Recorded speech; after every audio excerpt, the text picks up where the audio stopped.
Welcome back नाज़रीन। बात हो रही है इस वक्त जिन हलकों से कैंडिडेट्स इस वक्त जोर आजमाते नज़र आ रहे हैं, कुछ सियासी जमातों से वाबस्तगी भी रखते हैं जिनको पार्टीज ने टिकट दिए हैं, और कुछ आज़ाद उम्मीदवार की हैसियत से भी इस वक्त हलकों के अंदर नज़र आ रहे हैं कि उनको भी वोट मिले तो वो कुछ पाकिस्तान की तकदीर को बदल सकते हैं। हमारे साथ इस वक्त पैनल में मौजूद हैं अनसब रज़ा साहब हैं, जो कि ब्रेक से पहले भी गुफ्तगू कर रहे थे, नून लीग की जानिब से कैंडिडेट हैं, और अभी हमें ज्वाइन कर चुके हैं स्टूडियो में फराजुर रहमान हैं, NA 233 और 234 से कंटेस्ट कर रहे हैं। फराज साहब, जानना ये चाहूँगा कि आप पार्टी के चेयरमैन भी रह चुके हैं और बिज़नेस को फ़रोग़ देने में ख़ास तौर पर कोरंगी की जो इंडस्ट्री है उसको बड़ा तक़वियत मिली है। अब इस चीज़ को छोड़कर सियासत में आना और सियासत का मंशूर क्या होना चाहिए, क्या होगा और किस तरह से बदलेंगे ये दो हलके जो लांडी और कोरंगी के ये जो हलके हैं, क्या सोचा है? बिस्मिल्लाहिर्रहमानिर्रहीम। बहुत शुक्रिया आपको बुलाने का। मेरा बात यह है कि आप अगर देखें तो कोरंगी एक वाहिद इंडस्ट्रियल एरिया है। कोरंगी से लेकर लांडी तक की जो पट्टी है, ये 25% इस मुल्क को पालती है।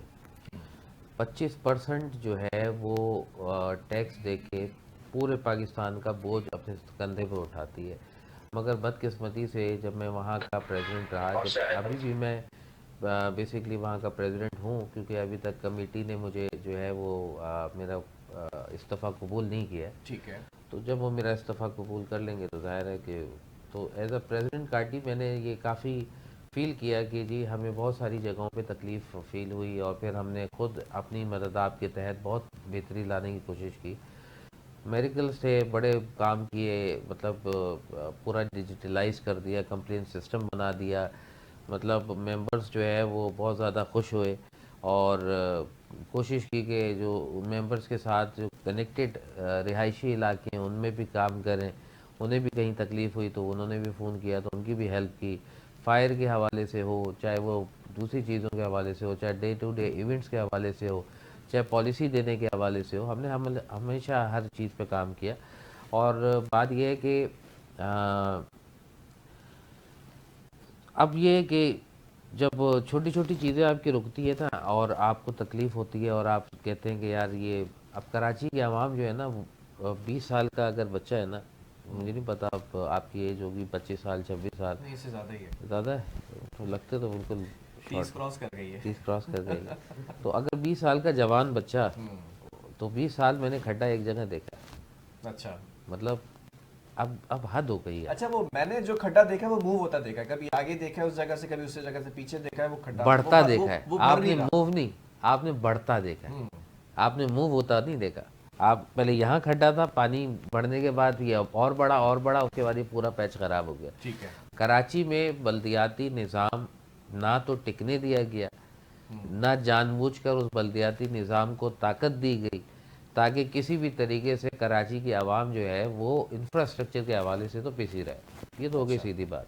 अब आप पूछते हैं कि सियासत के मैदान में क्यों आ गए? इसलिए आ गए कि भाई हमने देखा कि अब मुल्क इनसे नहीं संभलता। अच्छा। बहुत अरसे से आवाज़ मारता था ना मैं कि यार हम कारोबारी बरादरी से मशवरा ले लें, कारोबारी बरादरी से मशवरा ले लें। बात यह है कि बहुत पढ़े पढ़े लिखे और बहुत डिग्रियां हासिल किए हुए लोग बाज़ दफ़ा कुछ चीज़ें नहीं जानते। बाज़ दफ़ा कोलू के बैल चलाना जो है वो भी नहीं जानता, ठीक है ना, कि कोलू का बैल किस तरह चलता है। तो बात यह है कि अगर इंसान जो है वो दुनिया भर की स्टैटिस्टिक को यहाँ पे अप्लाई करेगा, और जब आप 22% 24% पे लोन को लेके चले जाएंगे, तो मैं पागल हूँ? मैं कारोबार करूँगा, मैं बैंक में रखूँगा 5 करोड़ रुपये, आराम से पैसा खाऊंगा सुकून से। ऐसा तो नहीं है कि जैसे आपने कहा कि मैं कारोबार क्यों करूंगा, ऐसा तो नहीं कहीं मैं सियासत में आ जाता हूँ फिर? नहीं, सियासत में आने की मतलब ये हाँ ये बात, इंटरेस्ट रेट बढ़ने की वजह से तो सियासत में नहीं आने हुआ है।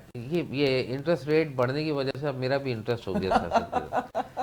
बात ये है, देखिए बिलाल, ठीक है। मैं आपको बड़ा वाज़ेह बताऊं, मैं चाहता हूं कि पाकिस्तान की तरक्की जो है वो हो, ठीक हम है। अपने आने वाली नस्लों को एक बेहतर चलें। पाकिस्तान दें।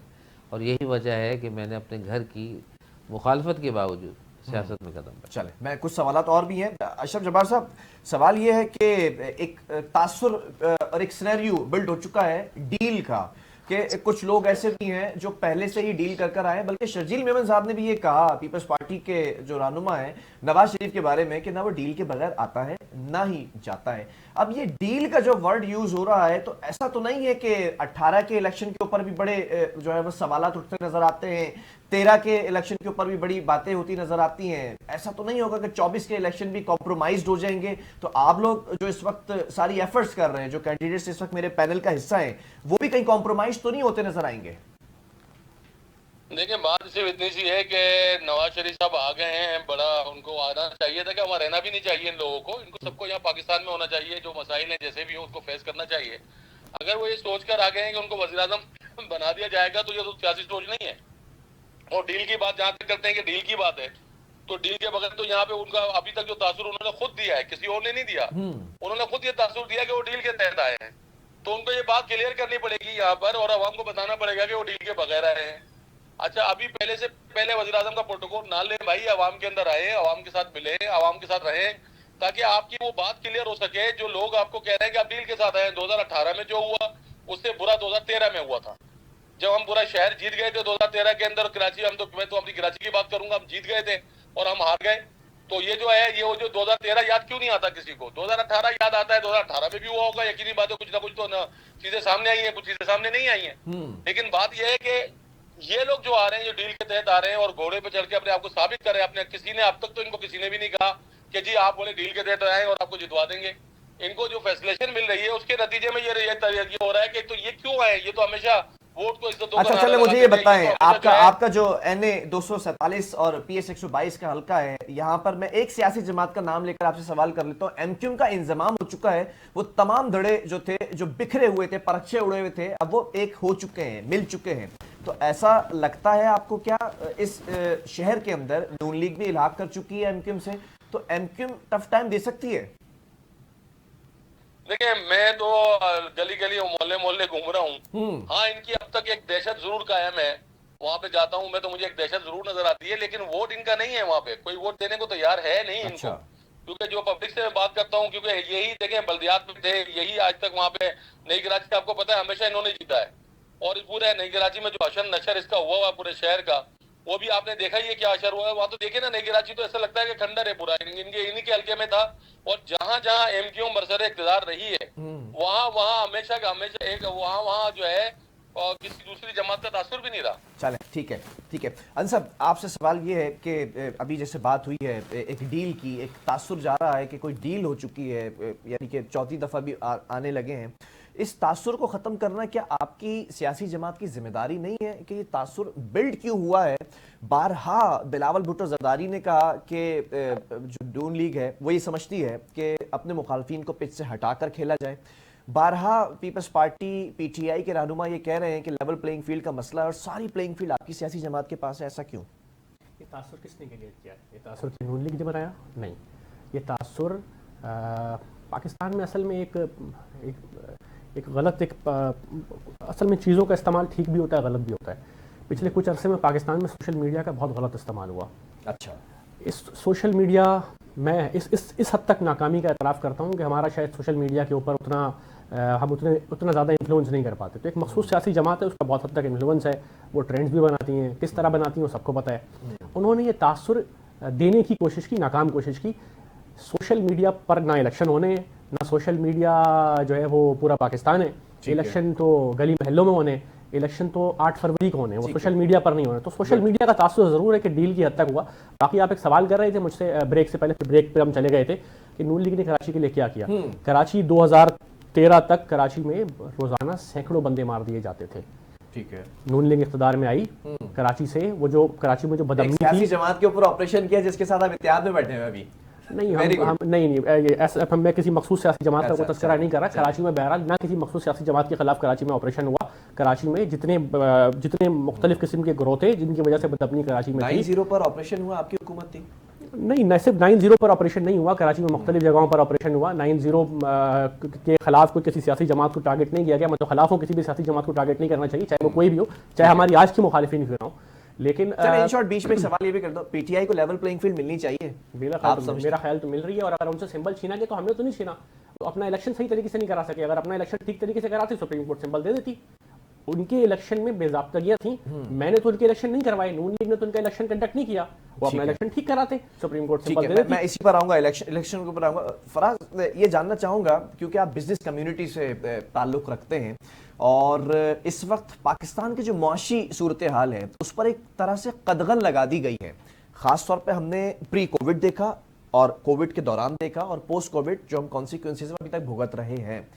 आपके पास विजन क्या है? ठीक है, आप एक हल्के के लिए इस वक्त तगोदो कर रहे हैं, वो ठीक है। लार्जर स्केल पर अगर मैं आपसे बात करूं, असेंबली फ्लोर के ऊपर अगर आपको मौका मिलता है जाने का, तो कौन सा ऐसा जो है वो चिराग है जो लेकर जाएंगे जिसको रगड़ा जाए और पाकिस्तान के हालात अगले 10 सालों में, 5 सालों के अंदर बेहतरी की तरफ आ जाए?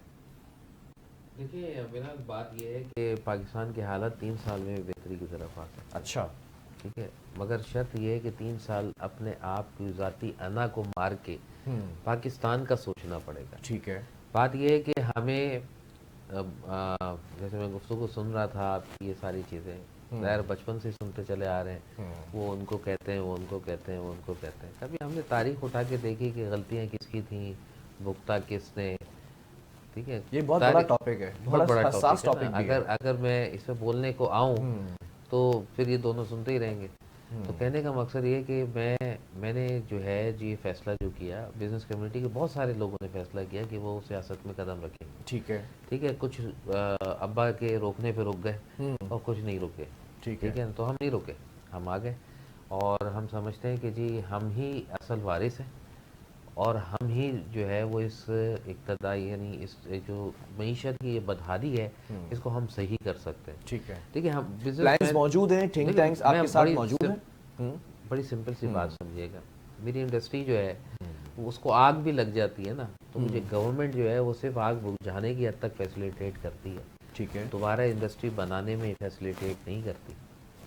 ठीक अच्छा। है, स्टील मिल का जो है वो ख़त्म हो जाता है जी, बजट में खसारा आ गया तो हुकूमत पूरा करती है, पीआईए में खसारा आ गया हुकूमत पूरा करती है, इसी तरह पीटीसीएल में खसारा आ जाता था, हुकूमत पूरा कर देती थी। मगर बात यह है कि बिजनेसमैन से ज़्यादा कुव्वत वाला इंसान कोई नहीं है जो भत्ते चंदे हर किस्म की चीज़ें देने के बाद इन सियासी तंजीमों के तहत पिछले 65 सालों से इनके हाथों खेल रहा है। तो आज मैंने ये कहा कि मैं आज़ाद हूँ और मैं अपनी आवाम को कहता हूँ कि तुम आज़ाद हो कि नहीं हो, तो आज तुम्हें मौका है कि तुम भी आज़ाद हो जाओ। अच्छा। तो आज़ाद उम्मीदवार यकीनी तौर पे मैं हूँ, मगर मेरी सोच बहुत जामे है। पाकिस्तान की तरक्की और कामरानी के लिए, पाकिस्तान के विजन के लिए मैं पहला आज़ाद उम्मीदवार था जिसने अपना मैनिफेस्टो दिया। ठीक है, सबसे पहले मैनिफेस्टो मेरा छपा, मैं पहला आज़ाद उम्मीदवार था जो 2 हल्के से एनए से डायरेक्ट लड़ रहा है। ठीक है। ठीक है ना, मुझे कई पार्टियों से ऑफर हुई, मैंने किसी का टिकट नहीं लिया। ठीक है, बात ये मकसद ये है कि अगर मैंने उनके रंग में रंगना होता और उन्हीं की तिजारत की तरह तिजारत करनी होती तो मैं ज़रूर उनका टिकट लेता। मगर किसी ने बहुत पहले, आप ही जैसे दोस्त हमारे जो है वो साफ़ी कहने लगे कि आप क्या सियासत का ऐसा नहीं बन सकते, इतनी फेमिलियरिटी है, मतलब इतनी आप फेमस हैं। एग्जैक्टली। तो मैंने उन पर ये जवाब दिया कि भाई मैं उनके साथ नहीं चल सकता, वो मेरे साथ नहीं चल सकते। लेकिन एक सवाल है मेरे हाँ। दिल में भी, मैं चाहता हूँ जबान पे ले आऊँ सवाल। आप आज़ाद उम्मीदवार की हैसियत से कंटेस्ट कर रहे हैं, जीत आपके मुकद्दर में हो तो मिल जाएगी, और अगर मिल जाती है तो उसके बाद असेंबली में बैठने के बाद क्या प्लान्स है? किसी सियासी जमात को अगर ज्वाइन करना पड़ जाए तो पहली बात तो ये कि किसको करेंगे जो join? भी मेरी कोशिश होगी कि इस मुल्क के मसाइल हल हों। मुल्क के मसाइल हल होते हैं जब आप बैठ के उसको स्टडी करते हैं, जो आपसे रिलेटेड टॉपिक होता है। लेट्स सपोज आप अपने बजट को देखेंगे तो ये आप अपने घर के बजट को ऊपर नीचे कर सकते हैं। आपसे मिलती मैं नहीं जुलती कर सकता। आपसे मिलती जुलती बातें नून लीग की भी हैं, पता है क्यों? क्योंकि नून लीग ने अभी कुछ अरसा कबल, if I am not wrong, Ishaq Dar साहब और मियां साहब पूरे बैठे हैं और कमेटी बनाई है और इकोनॉमिक कॉरिडोर्स के अंदर वो हलचल मचाने के लिए इस वक्त तैयारियां कर रहे हैं। अगर मौका मिलता है आज़ाद उम्मीदवार की हैसियत से जीत कर जाने का तो नून लीग ज्वाइन कर सकते हैं फराजुर रहमान? नून लीग जो है वो एक अच्छी जमात है और नून लीग ने बहुत ज़्यादा पाकिस्तान के अंदर काम किया, खासतौर पे लाहौर में। मौशी सतह पर फिर भी बेहतर रहे। माशी सतह पे जो पिछले दिनों अक्सर लोगों का एक रुझान है कि जी इमरान खान साहब के आने के बाद ये हुकूमत ने ये पॉलिसियाँ लेके आए, जबकि वो पॉलिसियाँ नवाज शरीफ की हुकूमत में आ चुकी थी, क्योंकि हम तो बैठे थे ऊपर, हमें पता था। कि जी ये VR रेवोल्यूशन रोलिंग को जो है वो बेहतर करना था, जूते की इंडस्ट्री को दोबारा अलाइव कराना, लोटे की इंडस्ट्री यानी लोटा से मुराद बिल्कुल के ये भी बहुत बड़ी इंडस्ट्री है प्लास्टिक इंडस्ट्री को हमारे दोबारा से, पार्लियामेंट के अंदर भी बहुत बड़ी यानी industry रॉ है ये। मटेरियल जो है वो महंगा था और फिनिश गुड सस्ता था। ठीक है। तो रॉ मटेरियल मंगवा के जब यहाँ बनता था तो पता चलता था कि जी हमारे यहाँ का लोटा महंगा है और बाहर का लोटा सस्ता है। हमारे यहाँ का लोटा वाकई महंगा है। फराज भाई से बिल्कुल माजरत के साथ, मैं बल्कि फराज भाई की तरफ इशारा नहीं कर रहा हूँ बताना खास्ता, वैसे ही इन जनरल चाहे अशरफ भाई कह रहे हो चाहे फराज भाई कह रहे हो, देखिए अगर आज़ाद उम्मीदवार पाकिस्तान में बहुत बड़ी तादाद में जीत जाए तो 8 फरवरी को पता लगेगा पाकिस्तान में जिस इंडस्ट्री का तस्करा फराज भाई कर रहे हैं उस इंडस्ट्री का बाजार सरगर्म हो जाएगा। शायद मैं पाकिस्तान में यकीनन सैकड़ों ऐसे उम्मीदवार होंगे जो ऐसा नहीं करेंगे, लेकिन हज़ारों बहुत सारे ऐसे उम्मीदवार ज़रूर होंगे जो शायद ऐसा ही करेंगे। पाकिस्तान का माजी ऐसा ही रहा है, पाकिस्तान में ऐसा ही होता रहा है।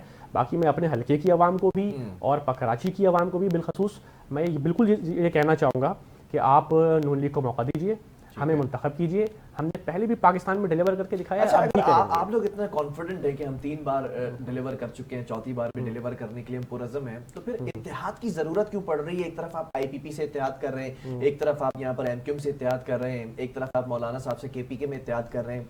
What is the reason behind it? Pakistan के मसाइल इस इतने ज़्यादा हैं और इतने मुश्किल हैं कि कोई एक सियासी जमात उसको हल तो शायद कर सकती है, लेकिन उस तरह से कंसेंसस डेवलप नहीं हो सकता। पाकिस्तान में आपको तमाम कम्युनिटीज़ को मिला के साथ लेके चलने की ज़रूरत है। हम तो सबको दावत देंगे, हम तो शायद बाद में पीपल्स पार्टी को भी दावत दें, हम तमाम आज़ाद उम्मीदवारों को भी दावत देंगे। ये मसाइल इस किस्म के हैं कि जब तक सब साथ नहीं बैठेंगे वो कंसेंसस डेवलप नहीं होगा।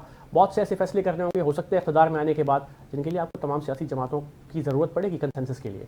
तो यकीनन हम तो सबको साथ लेके चलना पीपल्स चाह रहे हैं। पार्टी आपको आपके हल्के में कितना टफ टाइम दे सकती है? जैसे मैंने इनसे एमक्यूएम का पूछा था अशरफ साहब से। मेरा नहीं ख्याल पीपल्स पार्टी हमें कोई टफ टाइम देगी। वजह मेरी ये आप इसे खुशगुमानी कहिए या कुछ भी कहिए, लेकिन मुझे लगता नहीं पीपल्स पार्टी उस हल्के में मुझे टफ टाइम नहीं दे सकती। मैं खुशगुमानी और बदगुमानी का तो तायुन नहीं कर सकता। कहाँ का इलाका? एन 249 ये लियाकताबाद और नाजमाबाद वगैरह के इलाके। एमक्यूएम से आप कह सकते हैं हमारा मुकाबला होगा। एमक्यूएम टफ टाइम दे सकती थी, लेकिन वो तो आप इलाज कर चुके हैं पहले, सीट एडजस्टमेंट हो गए। नहीं, एमक्यूएम से हमारे सीट एडजस्टमेंट होनी थी, हुई नहीं।